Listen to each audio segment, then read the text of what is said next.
Bonjour à tous, j'espère que vous allez bien, que vous avez passé une bonne semaine, que vous avez pu avancer comme vous vouliez sur vos projets créatifs et que vous avez pris pas mal de plaisir à le faire. Je suis un petit peu fatiguée ce soir, donc si je dis des propos incohérents, je tourne cette vidéo le jeudi soir, on est jeudi, donc si je suis un peu incohérente, c'est normal. Alors, aujourd'hui, je vais faire un peu de crochet, là, peut-être pendant 1 heure. Il y a ma sœur qui m'a demandé si je pouvais faire une pochette de livre. Donc, je vais essayer. J'ai pas de patron, mais je vais le faire moi, selon le modèle qu'elle m'a montré. Je pense qu'en fait, c'est une base de mailles serrées et on vient coudre pas coudre, mais crocheter les côtés entre eux avec des mailles coulées, il me semble, et faire une petite bordure un peu fantaisie avec des brides dans la même maille. Donc je vais faire ça.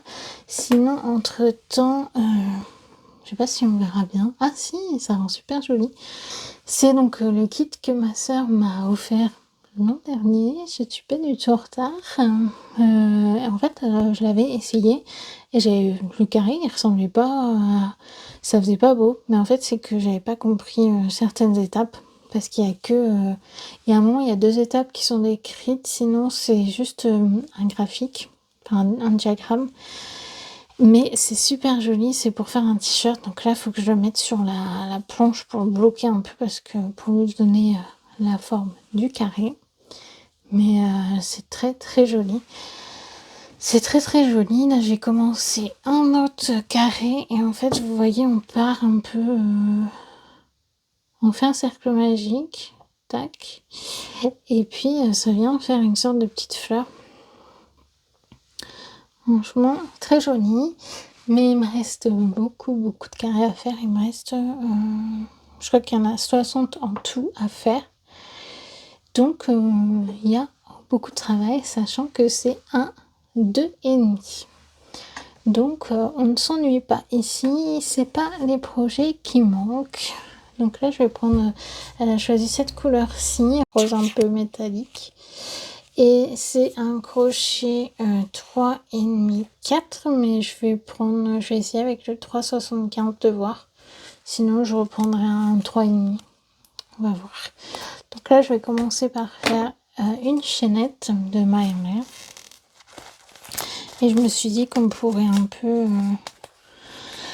peu blablater d'une chose et d'autre, du crochet, du tricot en même temps. Et après, plus tard, il faudra que... je vais voir. Si j'arrive à faire une belle pochette, il faudra que je me note le patron, tout simplement, pour vous le refaire en vidéo plus détaillée. Je vais quand même prendre un modèle de livre et je reviens.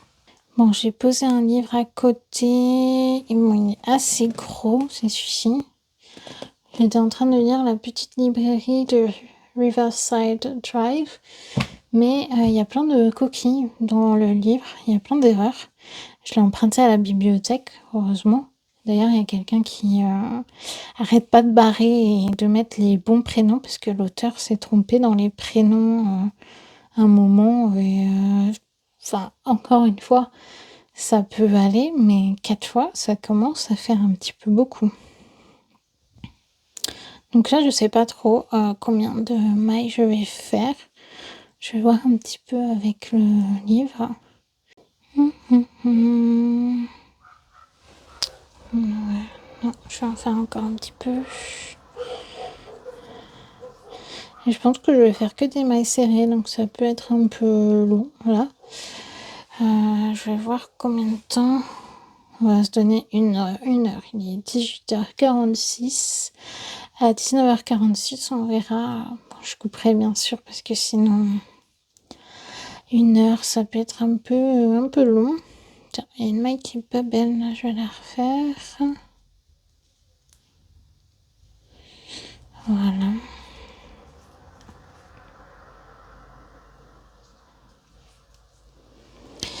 Alors, voyons voir.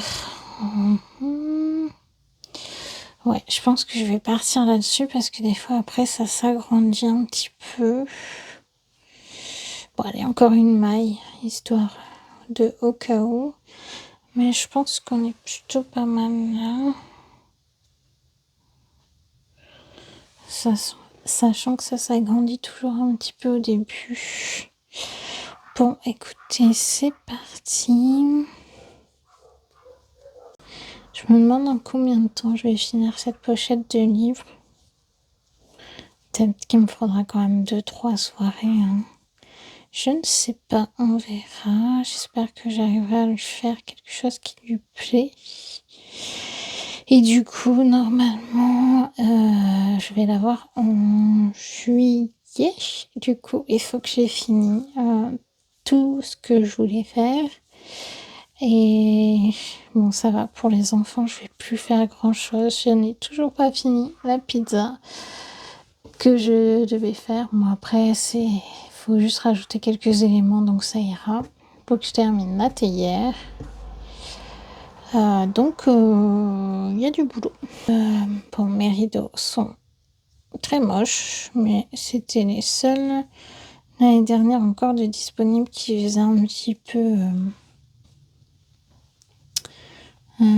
c'est pas un blackout total, mais ça permettait quand même de réduire un peu la chaleur grâce à ça, même si ils sont pas très beaux.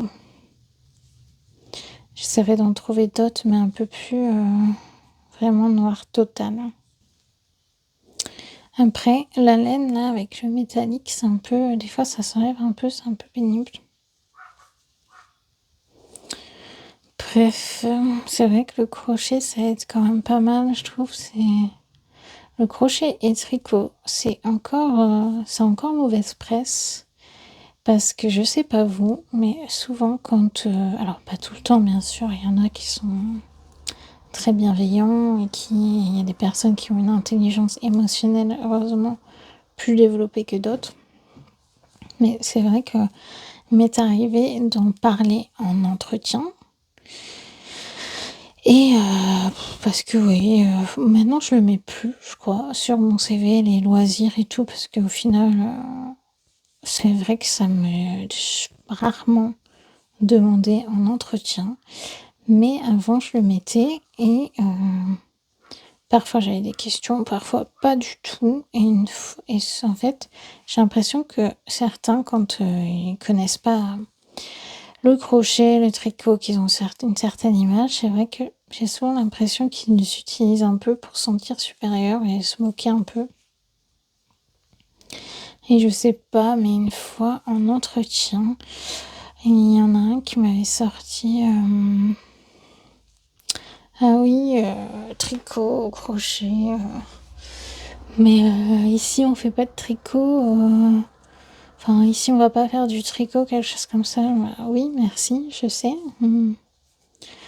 Parce que ça, je sais à quoi je postule un minimum. Mais je sais pas pourquoi il y en a certains qui pensent à nous ridiculiser quand on dit qu'on aime le crochet et le tricot. Enfin, moi en tout cas, j'ai pas honte du tout. Ah, vous voyez, je l'ai fait trop grand, je pense. Trop grand. Je vais enlever quelques mailles, on va recommencer. Ça, c'est recommencer. Et je sais pas vous, en tout cas, si vous osez en parler ou pas. Moi, bon, vraiment, j'ai pas honte du tout parce que ça m'a apporté plein de choses. Et heureusement que j'avais le tricot crochet à certains moments. Donc, franchement, je comprends pas trop les gens qui sont encore coincés à vouloir se moquer des autres en fonction de leur passion ou de leur loisir. Et en tout cas, moi, je le mettais aussi parce que j'ai fait une école de commerce. Alors, en étant introvertie, ça n'a peut-être pas été la meilleure idée de ma vie, mais je le faisais surtout pour le cursus et parce qu'il y avait des programmes qui m'intéressaient. Mais du coup, pour entrer en école de commerce, il y a des concours, il y a des écrits et il y a l'oral, ma bête noire. Et en fait, moi, j'avais pas d'expérience. J'avais une petite expérience quand même de babysitting et du coup, j'avais fait du bénévolat aussi. En plus, j'étais très timide, donc ça m'a aidé à voir autre chose et un petit peu oser. Mais j'avais pas non plus énormément de choses sur mon CV à 18 ans enfin 20 ans du coup. À 20 ans quand j'ai passé les concours, j'avais pas d'expérience à raconter pendant 1 heure, quoi. Donc j'avais mis comme loisir le tricot-crochet en me disant peut-être que je peux peut-être sortir un peu du lot avec ça, dans le sens où on peut m'en parler et on peut me dire tiens c'est marrant qu'une jeune de 20 ans fasse ça, etc. Bon, il n'y en a pas beaucoup qui m'en ont parlé. Et à un oral, du coup, il y avait les élèves de l'école qui étaient censés être là pour nous donner envie d'entrer dans l'école, donc et nous aider si on avait des questions, etc. Donc le principe est vraiment bien. Après, pour moi, c'était très compliqué de parler et tout, mais j'ai quand même réussi. Et du coup, il y en a un qui, en plus, vraiment pas de chance ce jour-là, j'étais enrhumée, pas bien tout. Déjà, il commence à rigoler parce que je suis enrhumée. Bon, chacun ses délires après tout. Et il me dit, je peux voir ton CV. Bon, moi, je lui montre et il me sort, voilà, il commence à regarder, puis il me regarde et puis il fait, tu fais du tricot, mais vraiment moqueur, et que j'avais pas encore passé l'oral, donc ça me mettait dans un mood, mais vraiment pas bien. Franchement, celui-ci, ce mec-là, en plus, il voulait pas me lâcher. Et puis, je sais pas, il me disait un peu, ouais, mais il faut parler, machin, ou je sais pas quoi. Et je dis, oui, je sais, mais là, voilà, je suis pas très bien, je suis enrhumée. Et puis, il rigole ou quoi. Vraiment, pour le coup, normalement, ils sont censés nous donner envie de rejoindre l'école. Là, c'était compliqué. Mais après, moi, je regardais principalement les programmes. Et puis, j'étais habituée à être assez solitaire. Donc, en fait, c'est qu'au lycée, j'ai changé le lycée. Et là, j'avais plus d'amis. Je connaissais presque personne. Donc, ça a été compliqué. Et après, en prépa, je me suis fait une très très bonne amie. J'ai eu de la chance de tomber, parce que j'étais en internat, j'ai eu de la chance de tomber sur une perle, quoi, et qui a jamais voulu me changer ou quoi que ce soit, qui respectait comment j'étais. Et ça n'a pas empêché qu'on puisse bien rigoler, bien parler, passer des bons moments et créer une belle amitié. Mais c'est vrai, quand j'étais pas dans l'optique de me dire faut que je trouve l'école où je me sente vraiment bien. Moi, j'étais focus sur le programme des écoles et le cursus que je pouvais faire. Enfin bref. Du coup, moi, je passe l'oral de cette école. Les examinateurs étaient pas très intéressés par moi. Ils essayaient de me piéger. C'était vraiment pas agréable pour le coup, mais je suppose que c'est peut-être logique, je sais pas. Mais en tout cas, dans d'autres écoles, ça s'est bien passé. Bon, j'ai choisi celle où l'oral, j'ai eu la pire note. La pire note, j'ai choisi celle-ci. Pour XY raison. Après, je regrette pas, hein, puisque j'ai rencontré mon chéri en 3e année, donc... Et puis, j'ai fait un Erasmus en Irlande qui est une de mes plus belles expériences jusqu'à ce jour. Et bref, du coup, j'ai passé cette orale et tout. Et à la fin, c'est pas vrai, je retombe sur ce même mec là qui me lâche pas la grappe. Et puis, j'étais avec 2 autres filles et donc j'attendais pour repartir avec elles puisqu'elles repartaient aussi avec le RER. Donc je me suis dit: «Bon, bah, autant repartir ensemble et discuter un petit peu quand même, de cet oral et de ce qu'elles, elles ont pensé». Et ce mec-là, il me lâche pas et puis, je sais pas, d'un coup, il sort: «Ouais, va falloir que tu changes, hein, tu sais, si tu rentres en école de commerce, va falloir que tu changes». Mais pardon. J'ai fait semblant de pas l'entendre, franchement. Moi, j'attendais qu'une chose, c'était de rentrer chez moi et de laisser retomber cette pression de l'oral. Mais waouh, ça m'a marqué cette phrase, va falloir que tu changes. Enfin, c'est assez violent en plus quand t'as quelqu'un. Il a dû le comprendre que j'étais réservée, timide. Et peut-être qu'il ne le disait pas, il le disait pour moi, mais c'est assez violent de dire en fait, bah, tu seras jamais acceptée comme telle ici. Enfin, tu ne corresponds pas du tout à l'école, alors que toi, tu veux juste avoir un diplôme et apprendre des choses. Mais bon. Du coup, j'ai quand même choisi cette école. Parce que un programme, et en plus, quand j'étais en prépa, ils arrêtaient pas de répéter. Vous allez voir quand vous allez être à l'oral et que vous allez voir l'école, vous allez avoir un coup de cœur, c'est sûr. Vous aurez un coup de cœur et donc c'est là que vous saurez quelle école choisir. J'attends toujours ce coup de cœur, je ne l'ai jamais eu. Du coup, je me suis dit, je suis vraiment pas normale, c'est moi le problème. Tout le monde a dû avoir un coup de cœur, mais moi, non, j'ai jamais eu de coup de cœur. Et c'est comme ça aussi, donc c'est pour ça aussi, c'est un peu quand on fait pas partie, quand on rentre pas dans les cases et tout, c'est un peu dommage d'avoir des discours tout le temps comme ça où vous allez voir, ça se passera comme si, alors que bah non, on est tous différents. Et moi, ça s'est pas passé du tout comme ça, quoi. Mais franchement, moi, j'avais pas honte de crocheter, de tricoter. Après, bien évidemment, quand j'étais étudiante, j'ai un peu mis de ça de côté. J'avais pas l'argent pour me payer la laine. J'avais le nez dans mes leçons ou bien pour trouver un stage ou quoi, aux caisses. Donc, j'avais beaucoup moins de temps.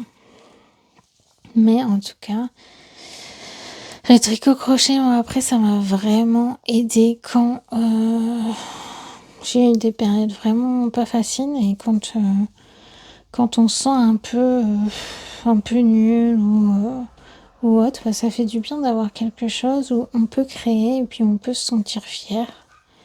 Ça fait beaucoup de bien et c'est quelque chose qui nous appartient. Alors oui, des fois, on a envie de réaliser des patrons et que ça ressemble totalement à ce qu'on avait projeté et à ce qu'on voit dans le patron. Mais des fois aussi, il faut aussi relâcher un peu la pression et être content. C'est pas le crochet et le tricot, c'est pas des compétitions. Faut se faire plaisir, continuer d'apprendre si on a envie de continuer d'apprendre. C'est vrai que ça n'a pas été facile quand on n'est pas, comme je vous dis, extraverti, très sociable. Et puis moi j'ai du mal aussi avec le fait de juste dire des choses pour faire bien. Ça c'est une notion que j'ai du mal à comprendre. S'il y a quelque chose que j'aime pas, qui me plaît pas, ou une situation sociale qui me met mal à l'aise, je vais pas le faire juste parce que ça fait bien de le faire. En tout cas maintenant. Après c'est vrai que maintenant le tricot-crochet, il y a plus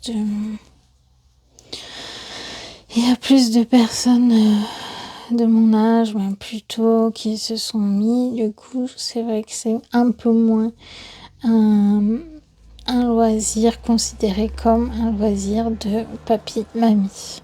Mais moi, je trouvais ça toujours intéressant d'en parler en entretien parce que, en fait, ça montre qu'on est créatif, qu'on apprend, qu'on sait suivre des modèles.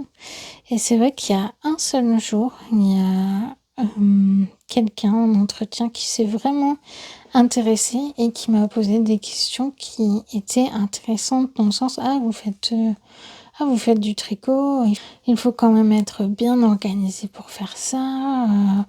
Est-ce que vous suivez des patrons? À l'époque, c'est vrai que je lisais pas encore les patrons, je faisais souvent sur les vidéos. Donc je me suis dit non, moi c'est souvent à partir de vidéos.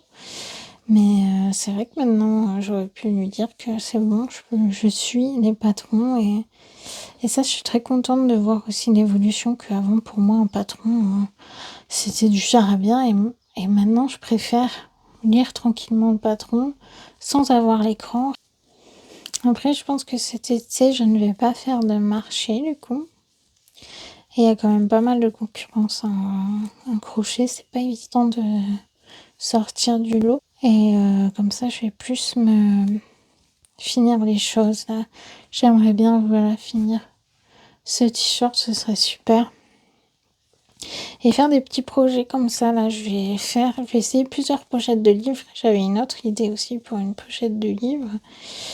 Mais des petits projets comme ci, vraiment pour me détendre, parce que l'année dernière, avec les marchés,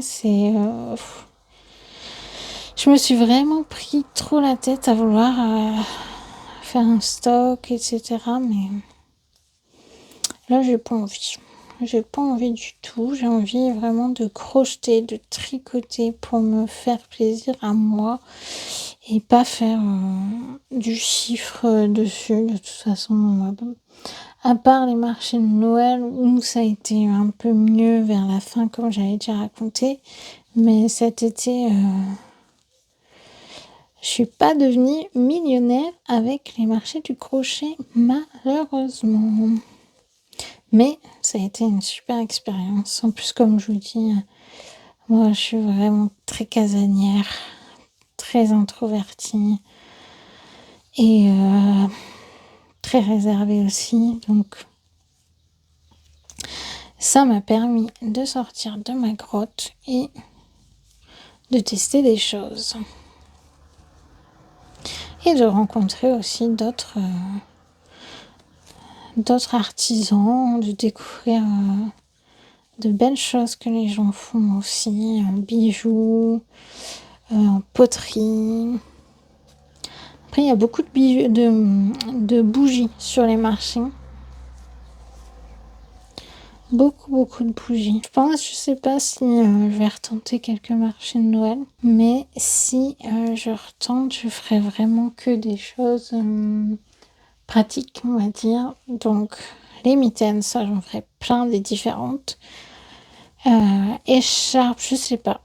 Il faudrait trouver une assez grosse laine pour que ça se monte vite. Tour de cou, je pense. Et bandeau un peu. Pochette de livres, j'en ai vendu qu'une seule de tout l'été. Et on a déjà monté tout ça. C'est un joli rose. Je suis vraiment fatiguée de ma journée, donc je vais pas faire long feu de crochet là. Mais j'aimerais avoir terminé quand même assez rapidement. J'espère que j'aurai assez de laine, comme je pense quand même avec une pelote là. Et ça me ferait une pelote en moins, surtout toujours dans mon objectif de faire diminuer mon stock de laine. Parce qu'actuellement, j'ai 2 grosses caisses.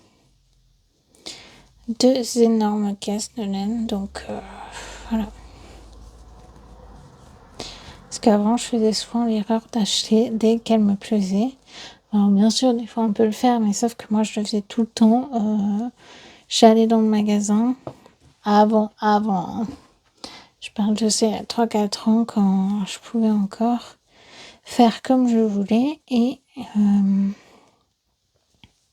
j'achetais dès que la pelote me plaisait sans avoir de plan, de projet défini à faire avec celle-ci. Et sauf que des fois, c'est sympa hein, d'avoir une belle pelote, mais qu'est-ce qu'on fait avec une seule pelote? Parfois pas grand-chose. Quand je suis partie en Erasmus en Irlande, j'ai pas du tout pris mes aiguilles, j'ai pas tricoté. À cette époque, je savais pas encore crocheter. Et j'aimerais vraiment retourner à Dublin. Ça va faire 10 ans l'année prochaine que Je suis partie pour 6 mois étudier là-bas. Et c'est vrai que ça fait 10 ans que je ne suis pas retournée et j'aimerais beaucoup voir les changements. Et en tout cas, je le conseille de partir. En tout cas, si vous êtes vous étudiant, que vous n'osez pas partir, allez-y. Vous allez découvrir des choses de vous-même, sur les autres, sur le pays.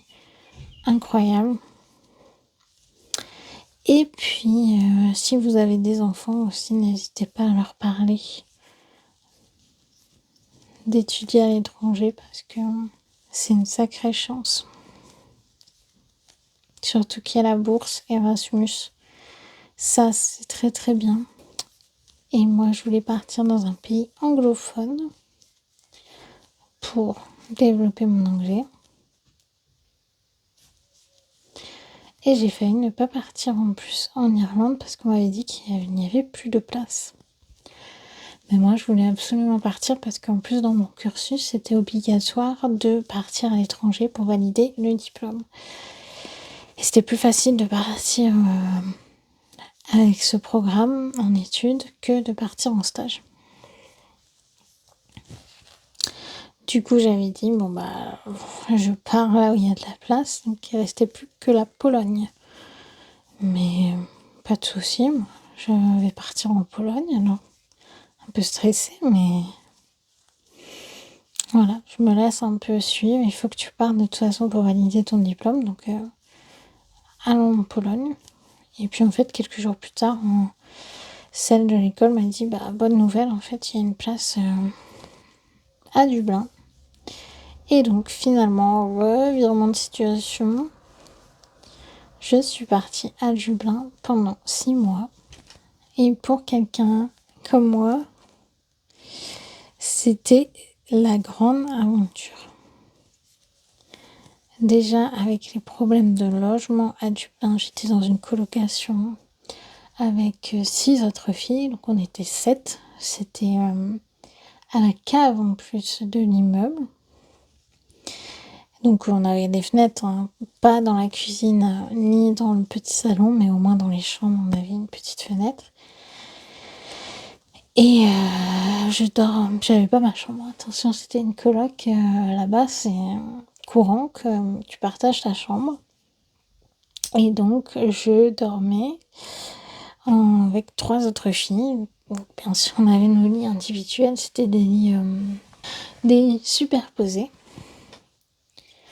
Et par contre, voilà, une moitié, on avait une armoire pour 4 à partager, un frigo pour 7 à partager. Et c'était pas tout le temps évident.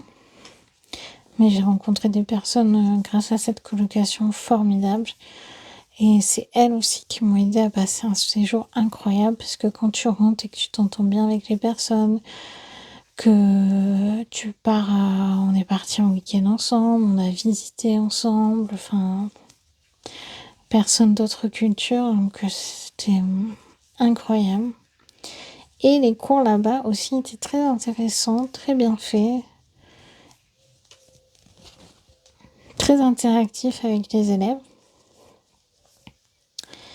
Et c'est surtout, franchement, j'ai fait plein de choses toute seule pour la première fois là-bas. Je suis allée au cinéma toute seule, je me suis baladée, visiter des choses toute seule. J'ai pris l'avion toute seule pour la première fois. J'ai été à Londres pour la première fois. Et c'est des souvenirs vraiment, j'ai eu la chance, c'est vraiment une chance de découvrir un autre pays, de découvrir des paysages de dingue. J'essaierai de vous mettre quelques photos sur la vidéo par-ci par-là. J'ai beaucoup visité en plus parce qu'on avait pris avec d'autres étudiants de ma classe, on avait pris 2 semaines de vacances où on est parti donc de Dublin en voiture et on a fait pas mal de villes, on a visité pas mal, on est allé jusqu'en Irlande du Nord à Belfast et c'était vraiment pour moi c'était l'une des meilleures périodes, en tout cas de ma vie étudiante, c'est clairement ça quoi. Parce que pour moi, tous les autres parties de ma vie étudiante, c'est plus le stress que j'avais de réussir, de pas redoubler, d'avoir mon diplôme. Parce que pourtant, je veux dire, j'avais réussi mes concours, il n'y avait pas de soucis, j'avais des bonnes notes, mais j'avais tout le temps peur de pas réussir, de pas avoir mon diplôme. Et je sais pas pourquoi, et encore aujourd'hui,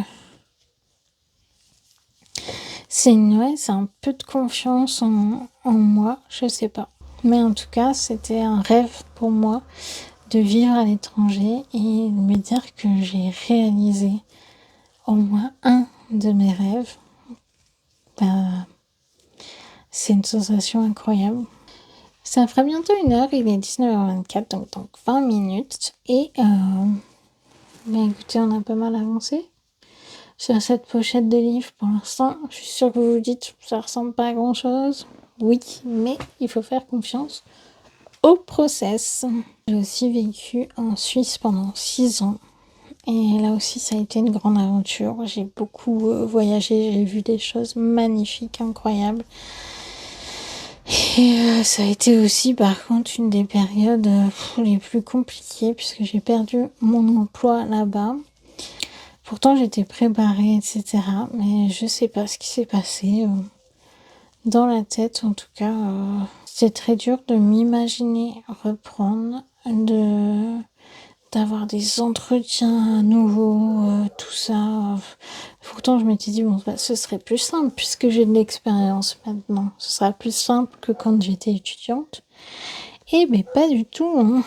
Vous verrez que je suis une grande rêveuse, une grande optimiste souvent par rapport à la vie, mais la réalité, en fait, me rattrape parfois. Finalement, je suis en Auvergne. Moi, je ne suis pas originaire d'Auvergne, mais mon copain l'est.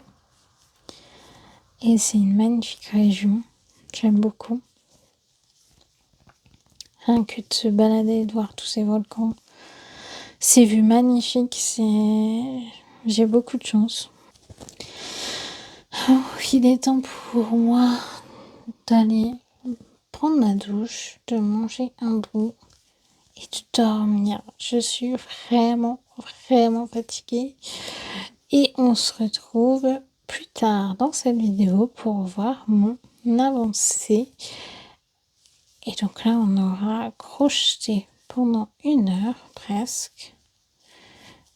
J'ai quand même bien avancé, mais il faut me faire beaucoup plus que ça.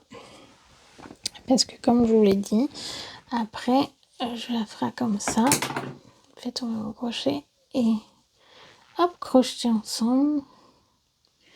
Et voilà, donc je vais continuer ça plus tard. Je pense pas aujourd'hui, il faut vraiment, ou quoique un petit peu devant la télé. Donc je vais continuer ça et puis on se retrouve plus tard dans cette vidéo pour voir l'avancée et la finition.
J'ai bien avancé la pochette du livre, il me reste vraiment qu'à finir, à continuer un peu la languette et puis après faire le point avec les brides je pense que je vais faire 4 brides dans une maille pour voir, mais du coup j'ai dû faire passer au blanc parce que j'avais plus de celle-ci et je l'ai pas retrouvée en magasin, donc après je trouve ça pas mal, je trouve ça très joli.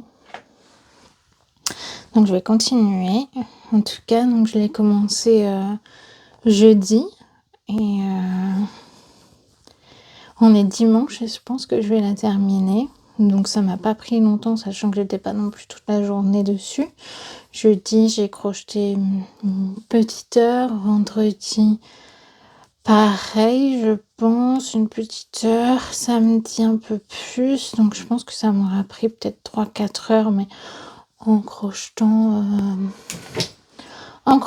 tranquillou. En plus, là, il commence à faire chaud. Donc, je vais juste après vous filmer le rendu final parce qu'il fait très très chaud. Mais là, pour l'instant, vraiment, j'ai fait que des mailles serrées et j'ai scellé là avec mailles coulées. Donc, c'est un projet assez simple, hein, vraiment simple. Mais vous voyez, comme je vous disais, le crochet, ça me permet de déconnecter un peu, de penser à autre chose. Alors, pas toujours, bien sûr, mais ça m'aide à pas surréfléchir, etc. Là, par exemple, vendredi, là, j'étais en train de traverser tranquille. J'avais le temps, j'avais vu que la voiture...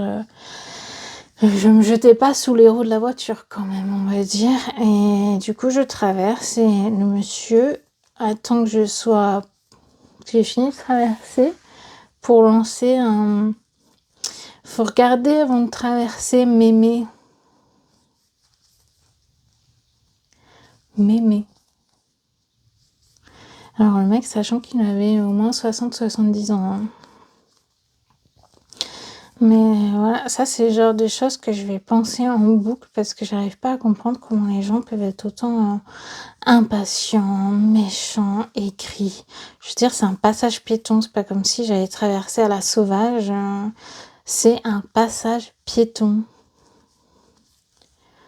Donc c'est pour ça, je crochette avant de devenir complètement ermite, hein, franchement, parce que là, quand je vois les gens comment ils sont, ça me donne envie, si je pouvais, d'acheter une maison avec plein d'hectares et où il n'y a personne autour. Et ça m'irait très très bien. Là, il va faire 36 degrés cette semaine.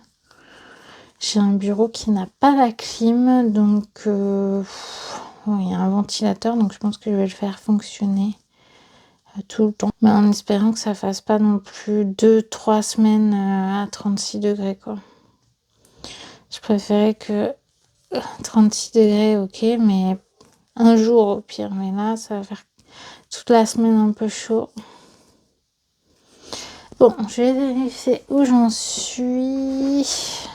Bon, bah, je vais pouvoir faire les points fantaisie. Et puis, je vous montrerai ça en mieux. Et il faudra que j'ajoute juste une petite languette pour finir avec quelques perles.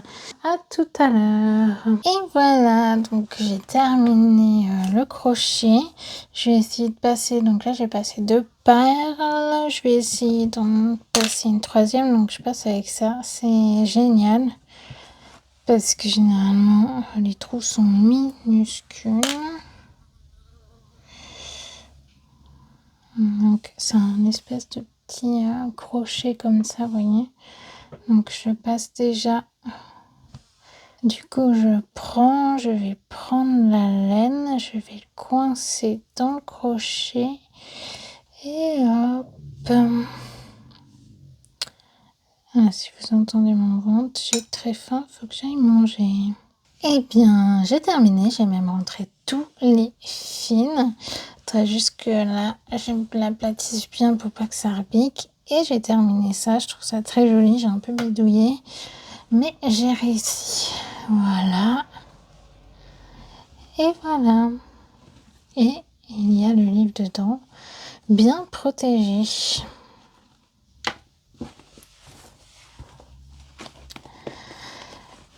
Et voilà. Bah, j'ai adoré le faire. J'ai adoré le faire, c'est pas trop prise de tête en plus. Et les perles, je trouve que ça rajoute quelque chose de très très joli, très mignon. Voilà, alors c'est la fin de cette vidéo. Je vous souhaite de passer une bonne semaine et on se retrouvera certainement dimanche prochain, je l'espère, si j'ai bien le temps de faire une nouvelle vidéo. Donc je vous dis à dimanche prochain, prenez soin de vous et puis à bientôt.